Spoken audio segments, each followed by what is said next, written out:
served was the nation of Chad. My work was focused there for 18 years, and 15 of them we actually lived in Chad. And if you don't mind, could you please tell us about the work that you do or you did in Chad, and what was it? What were you guys involved in? We went to Chad to pioneer YWAM there. There was no YWAM.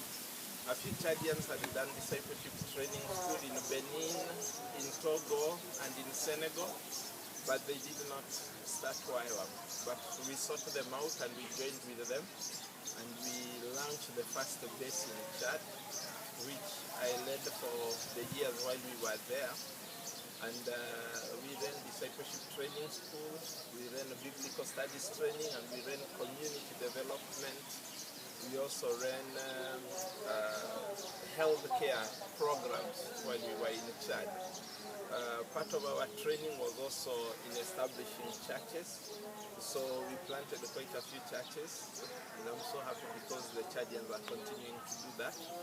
And also out of our DTSs and community development seminars, a lot of Chadians have gone further to start schools, to start clinics, to start industries that help employ people.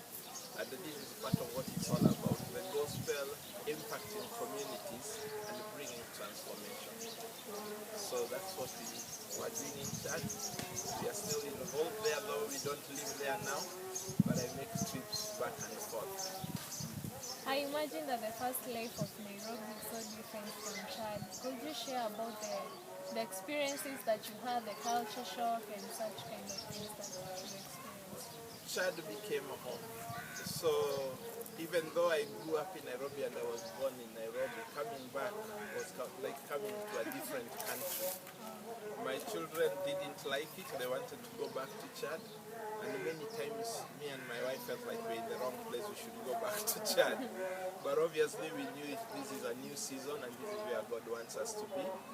It was very hard to adjust the first 2-3 years, but I feel by the grace of God now we're in our 5th year, we have adjusted. Our children did go to school here. My son was able to do high school here, now he's going to university. My other son has 2 more years and then he will also be going to college. My daughter is just joining high school and the other daughter will be joining high school in the coming year.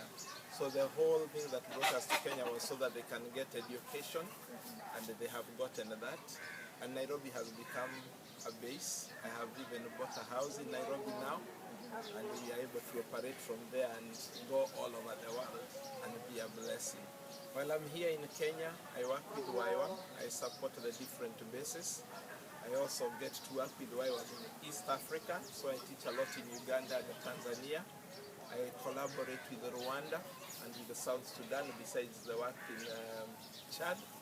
I also collaborate a lot with Madagascar, so sometimes I travel back and forth to Madagascar, or I teach through Zoom, through video conferencing.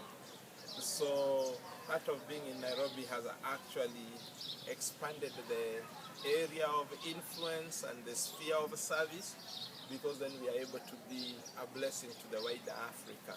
Sometimes I go to South Africa as well and teach there. So Africa is huge. It's a challenge to get to the different places. Sometimes I go to West Africa, whether it's to Togo or Benin or Senegal, but God makes it possible. So thank you for that. And so as a person, how do you, as Moses Kariuki, intend to impact youth with a mission organization? Okay, so in my roles have changed a little bit. I was like the direct hands-on director for YWAM Chad. Now I am more of a board advisor or something like that. They run the different bases and different operations, and I only come in when they need counsel or when I'm invited to teach. In Kenya, I serve on the board, YWAM Kenya board. So when there is big decisions to be made for YWAM Kenya, I'm part of the board that processes that. I'm very available to the national leadership. If they need me to come alongside, pray with them, or just listen to them, I'm available.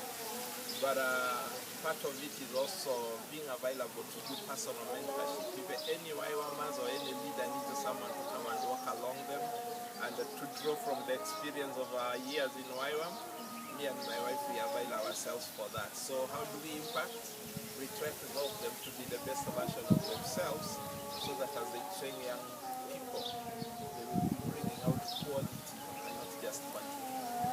So could you please draw us in during your stay at the feet of Jesus in YWAM in Koni, Mombasa for the past 1 year? This time I came to spend time with an exciting bunch of young people who are really on fire for God and thirsty for God. And it was a blessing for me to be here physically. I teach on video conferencing or on Zoom, but it is not the same as being there in person. You can talk, you can connect, but being there